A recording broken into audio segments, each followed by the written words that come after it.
Hello, this is Socially Triggered, and this video is going to be on UBI. And I want to kind of create a steelman argument about UBI to show what is the merits of UBI and also what are the disadvantages of UBI. So I figure if I can create a really strong argument and make a strong case for UBI, then I can show you maybe why I see that case is a failing case. And my goal will be at the beginning of this video to really make a very strong case for UBI. So to get started, what is UBI? Well, UBI is universal basic income. And the idea of UBI is that everybody within a country would get a guaranteed income. And that income would be enough so that they don't have to worry about the basics. And the basics would be food, shelter, and that's it, basically, very basic. That they wouldn't have to worry about those basic needs because those would be covered through a UBI. Probably healthcare would be in there as well, just that's going to be part of this where we have to sort of look at that. But the idea of the universal basic income is to provide a basic income, and it's to people that are older than the age of 18. So if you have a household of 2 adults, well, then each person would get this basic income, but the children would not. There's different versions where everybody from birth gets the universal basic income, but I'm going to be using the example of a universal basic income where it's only received after the age of 18. So what is UBI in terms of what is it replacing? Well, right now, if you look at the United States, they're spending about $1 trillion per year to fight the war on poverty. And that $1 trillion is used for welfare, for food stamps, for different programs that the government provides to prevent people from living in a state of poverty. And this is something that has really ballooned over the years. If you look back at the 1960s, late 1960s, there was a real case that could be made that poverty could be wiped out. Because if you looked at back then, when they didn't have any of these programs, it looked like poverty was gradually getting removed. There was very few people living in really destitute situations. And they thought if they spent money on it, that they could solve this problem of poverty. There was always a certain percentage of the population that was living in destitute and kind of very poor situations. And as a rich country like the United States, why is this the case? Why can't they just fight poverty, spend some money, they have lots of it, and fight poverty? So they created this concept of the war on poverty, and they really created the welfare state. Now, what has happened is the money that they've spent on this war is constantly increasing. And they haven't actually narrowed that gap of how many people are actually poor. It seems to be always about the same percentage of the population. And the problem with the administration of welfare is that it's very bureaucratic. If you look at there's whole agencies that are involved.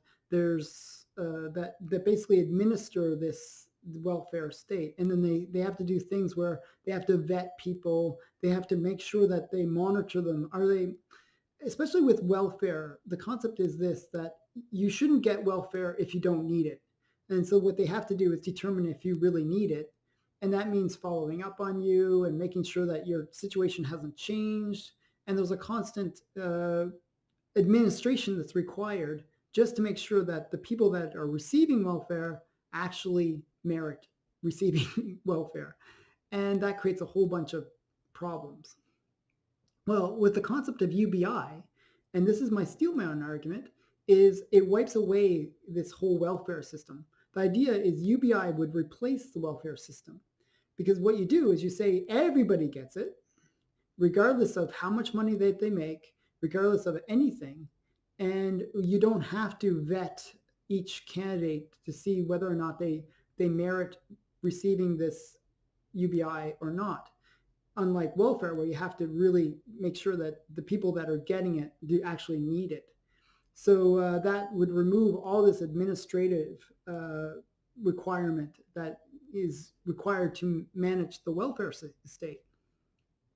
So that's the real strong argument for UBI, that a lot of the welfare money that goes out, and this is really true with the welfare state, is wasted in the administration of that welfare state.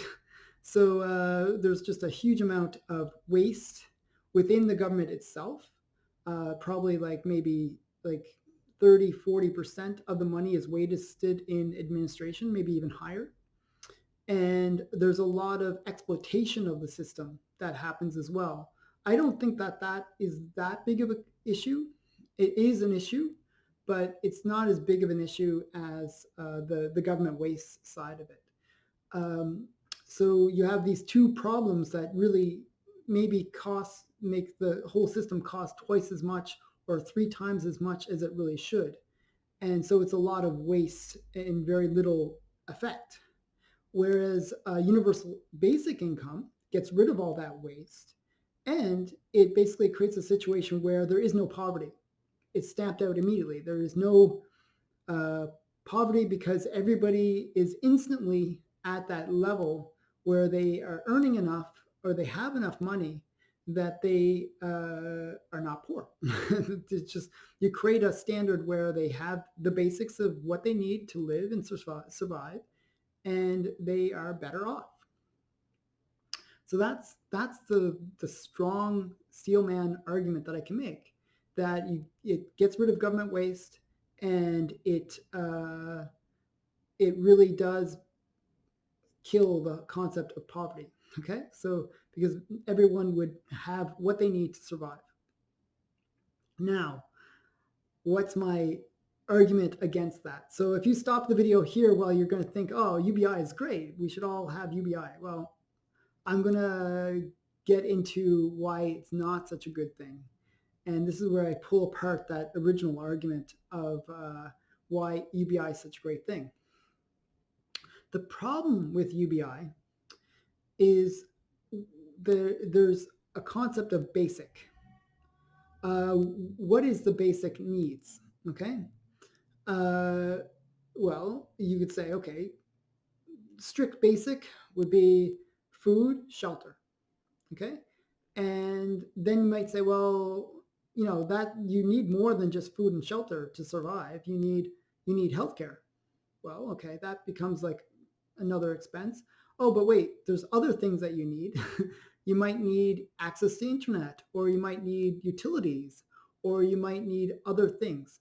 So, and the cost of living really depends on where you are. So all of a sudden you have like a whole bunch of factors that really determine just the basic, what it is that people require to survive.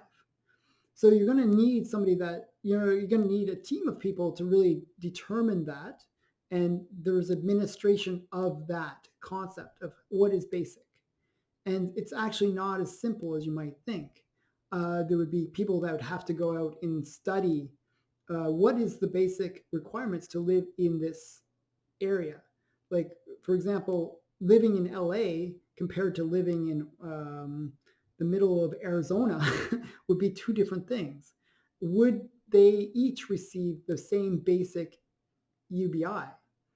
And which would be completely unfair, because if you live in Arizona, well, not Arizona, but maybe, I don't know, some more affordable place than Los Angeles, you can live on much, much less, maybe half as much or a third as much, and have as good of a lifestyle as living in LA. So then it becomes a question of, well, is that fair? And people would be arguing against it and say, well, they would say, well, I'm living in LA and I can't move to somewhere else because I just can't afford to move. and the basic income doesn't provide me enough money to move. And so you'd have to have this, you have this situation where you basically have to determine whether or not people are getting enough to survive in the areas that they are. And there would be people lobbying, and there would be real debate about what that universal basic income should be, and should it be the same across board. And that's one of the big problems with UBI, is that there would be that resistance to to what the number should be. Should it be $1,000 a month? Should it be $2,000 a month? Should it be, what should it be? What that number is? And there would be different groups that would be fighting for that, and there would be an administration that would have to combat all those questions. The other thing that we have is the practicality of implementing a UBI system. One of the problems that we have is whenever you have a government administration, it's really hard to remove that government administration. But let's say that we could just instantly wave away that whole welfare system, that whole government bureaucracy that's created around welfare. Well, that can create problems on its own. That there's people that their livelihood depends on the welfare system. There's government bureaucrats, there's all these people whose livelihood depends on this government system. And they're not going to be so willing to be waved away by some magic wand. And they're going to fight for their whole way of life, which is the welfare system. So what's going to happen is, probably even with the UBI system, is you're going to have these legacy bureaucrats fighting for the case that UBI needs more management and more government policies involved in order to properly administrate it. And basically the old bureaucracy will become the new bureaucracy. And so pretty much one of the biggest savings of the UBI will be lost over time, just because these bureaucrats will be fighting for their past jobs. And it is something that we have to understand. It's a reality. The problem with a lot of these ideas is you just can't kill off all the people that were doing that previous thing, and just say, oh well, screw you, we're putting in this UBI, and all the welfare bureaucrats are gone. It doesn't quite work that way, even though you might want it to work that way. So that is a real concern. The other thing that we have to understand with UBI is the healthcare element of it. So one of the things that we get into with UBI is that concept of very basic food, shelter, maybe healthcare, and utilities. And as I said, it becomes like a bunch of things. But healthcare being the big one. Healthcare is actually a big expense, usually in the later years of your life, but even in throughout your life, it can be very expensive. And if the UBI doesn't provide that, there will be people who will become dependent on the UBI that will not be able to afford actual healthcare. They will be left out in terms of the actual healthcare. And what will happen is, when they have a situation where they need healthcare, they will be unable to pay for the cost of that healthcare, and it will bankrupt them at that point. UBI, because it is so basic, will not allow them to create a savings, which is usually the way people manage their healthcare. The way generally people should manage their healthcare is, what you do is you either have insurance, or you create a savings where it's like a rainy day savings, where if there's ever an emergency, you basically have that money that you can use to fight that emergency, like hospitalization in this case.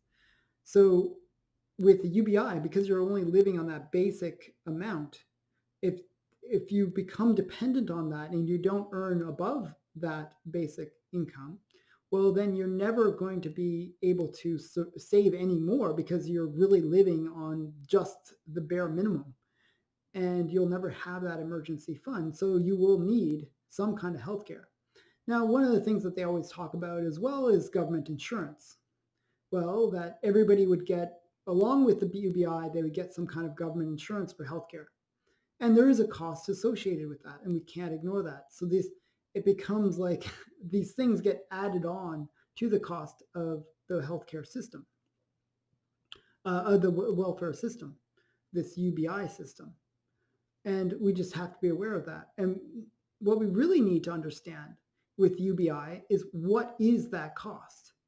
Well, if everybody's receiving, let's say $1,000 per month, and that's usually what's being touted by these people that promote the concept of UBI, it's usually $1,000 per month to $2,000 per month. I've heard up to that much. But let's say $1,000 a month. Well, there's about 200 million to 180 million people in the United States that would qualify for UBI. I think it's 180 million. Well, 180 million times $1,000 a month is roughly $180 billion per month that needs to be collected in order to cover the cost of UBI. Well, if you work that out, that's like about $3 trillion a year. Let me just check my math on that. No, sorry, it's more like 2 trillion per year. Sorry, I almost messed up the math on that one. It's about 2 trillion per year. Now, 2 trillion per year is about twice as much as what we're currently spending on welfare state in the United States. So that's already, we're double the cost. And without really addressing whether or not it's going to actually do what it's supposed to do. So we have to figure out, how do we pay for something that's now double the cost of the welfare state that we originally had? And that is a real concern. So one of the things that they talk about is a flat tax. That if you have UBI, because everyone's earning like a basic income, that if you earn above that basic income, you get taxed at a rate of like 30 or 40, maybe even up to 50%. And that's something that they've considered. So what ends up happening is people are taxed heavier in order to pay for this cost of the universal basic income. And another method that they've talked about is a VAT, a value added tax, where you're basically taxing people on the products and that they're buying. Now, generally, what happens with these value added taxes is really, value added taxes generally disproportionately affect the poor.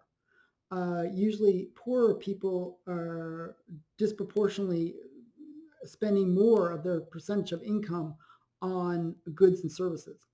It's just the way it is. Generally, if you're richer, you're not really spending as much money on goods and services as maybe on real estate or some kind of more different kind of products and services that you're buying. You know, it's not the same kind of thing.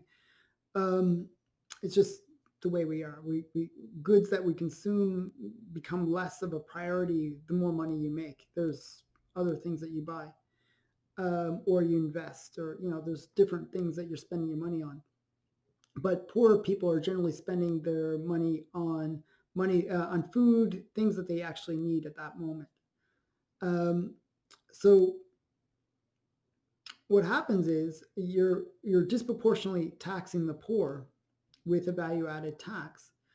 And what happens is those poorer people, they have to, they're only getting UBI, and they're in a situation where you might want to say, well, hey, in order to help them afford things, maybe they get exemptions from value added tax, or there's different things that has to come into play. And it could be the case that if everyone has to pay this value added tax, that the UBI becomes less effective for the poorer people, because now all of a sudden products are much more expensive for them, and it actually means that they need to have a higher UBI just to be able to afford the same things that they used to be able to afford before. That's something to understand. The other thing that we have to understand with UBI is that it is a very expensive thing, and it has potentially uh, a situation where people will not be able to go beyond it. And what I mean by that is one of the reasons they promote the UBI is the concept that uh, the reason why people are not as productive as they could be is that they have so many problems with their basic life. Uh, if I'm constantly worrying about having enough money for food and shelter, I don't have enough time because I'm maybe doing these really crappy jobs like minimum wage jobs that just give me enough money that I can survive.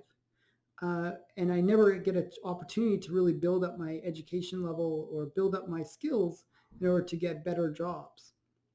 And with the UBI, well, then that fear is removed, and then I don't have to worry about that, and I can get better paying jobs because I can spend maybe a year or two getting educated and collect UBI and not have to worry about my like living and stuff like that. And I can improve my education and actually improve myself.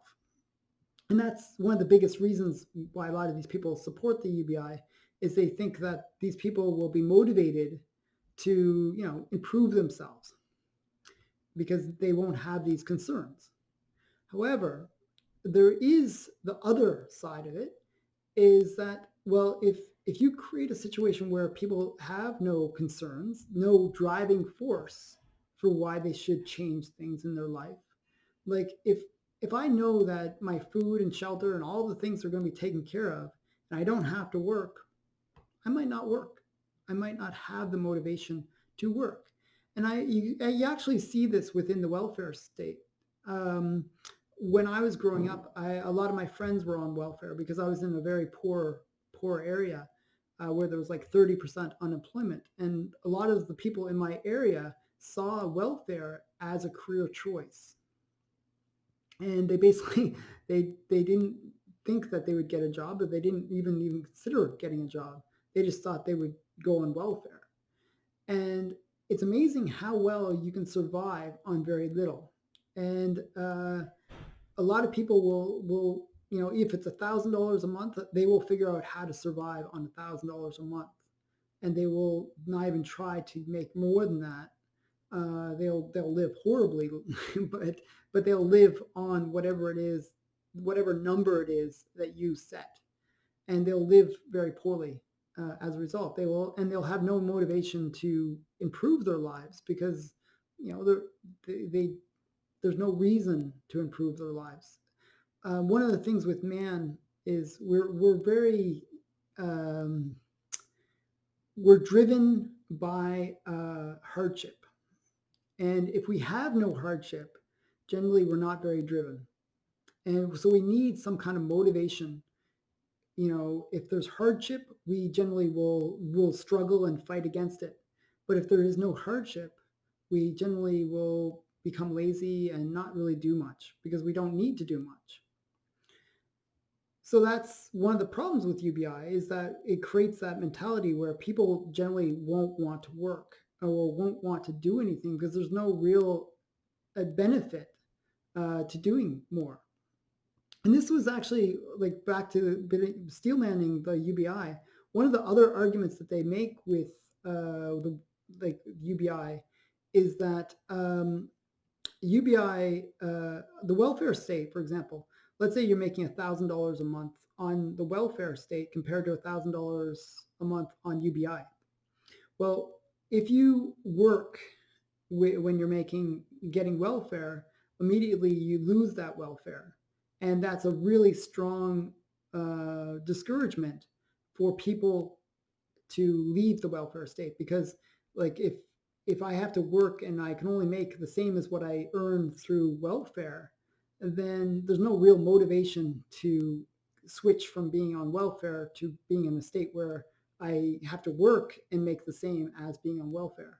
So generally what ends up happening is those people that earn or on welfare, they don't generally get like the low paying jobs that they need to get at first that lead to higher paying jobs as they get the experience, because there's no motivation, there's no benefit for switching from a welfare to a paid but working environment.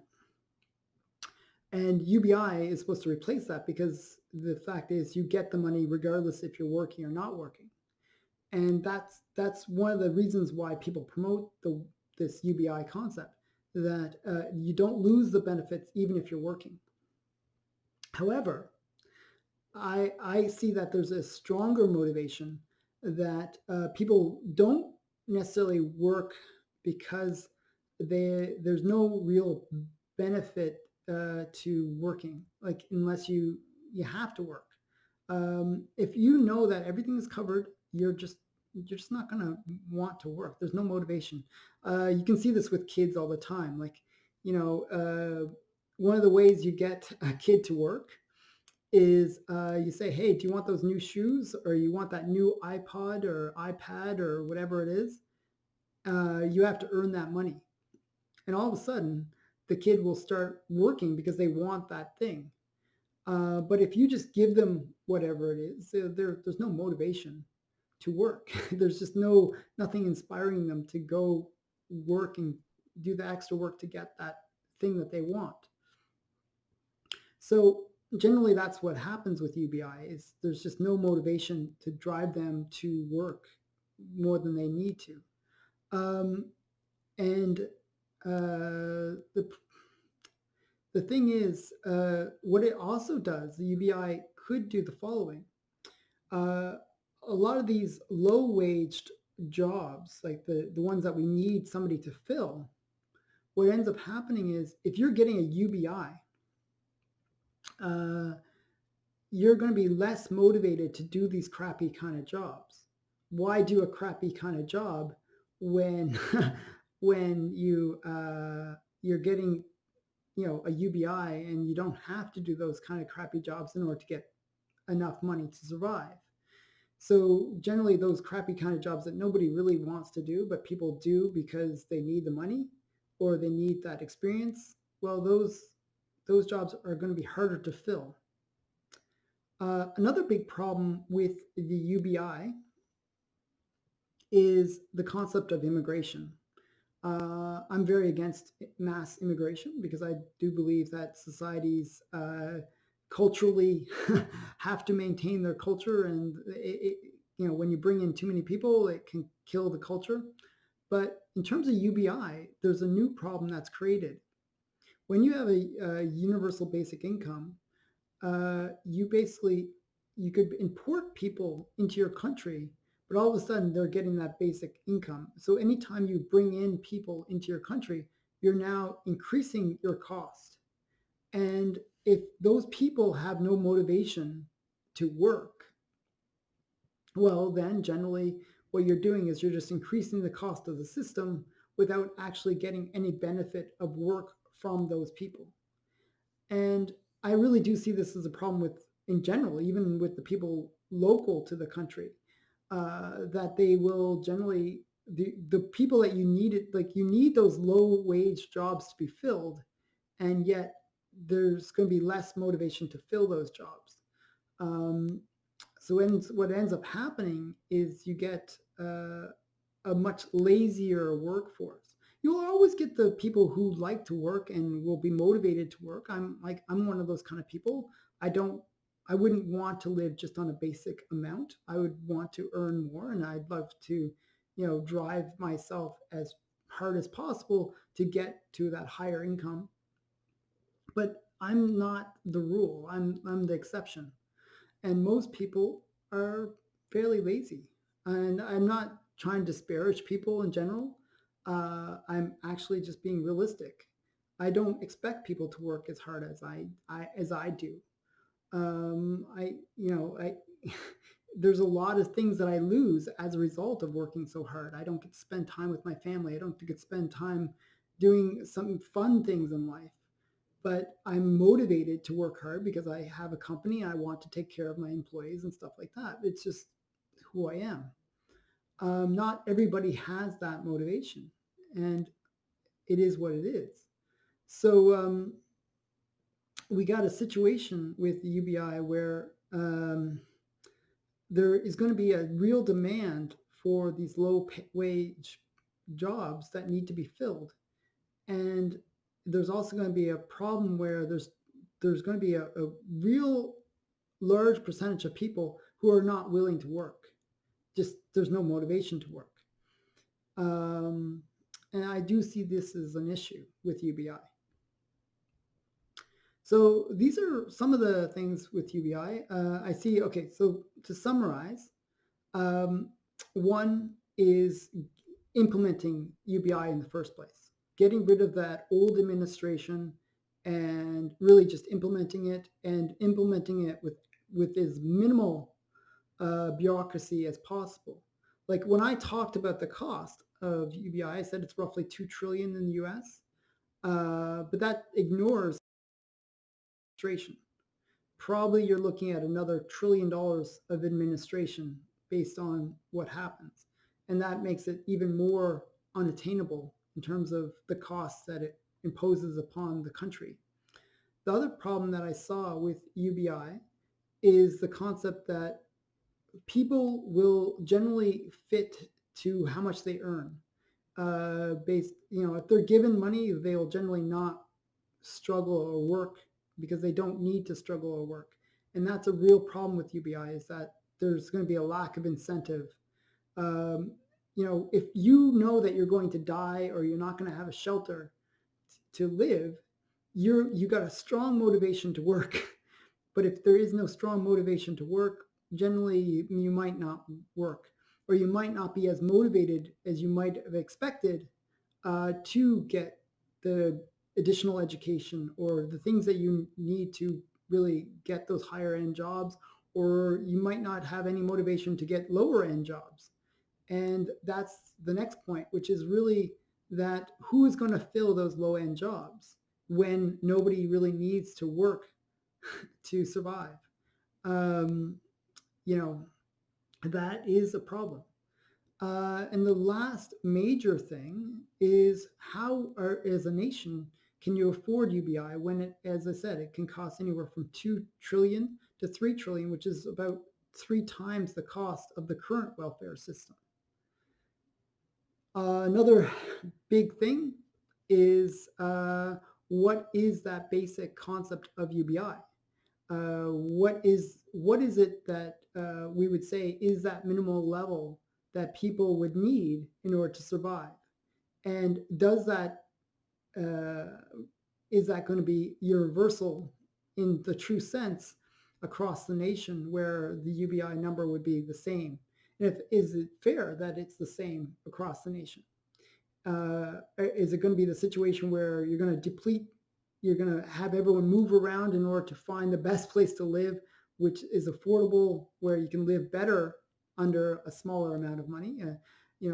And it could be the case that, it's not fair for the people who live in the bigger cities who can't afford to move and also can't afford to live on the basic income that would be provided by the government.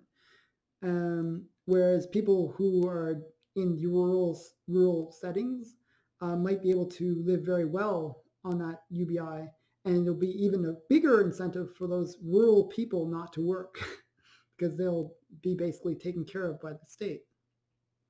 One last point that I'd like to make with this whole UBI is the concept of the welfare mind. And what I mean by that is when you become dependent on the government for your basic needs, you